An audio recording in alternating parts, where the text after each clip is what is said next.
yo'lga borishimiz osonroq bo'ladi.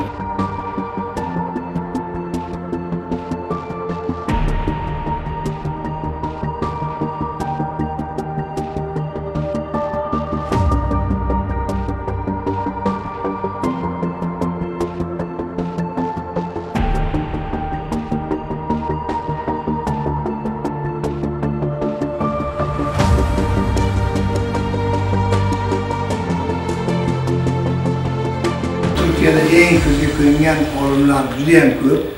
Mana shu olimlardan bittalari Yildirim Bayazit universitetining professori va juda ham boshqa Turkiyadagi 200 ga yaqin universitetlarda muloqot qilib, o'shadan leksiyalarni butun e'tiborni qozongan olimlardan bittalari Alaskar Kosovo'miz.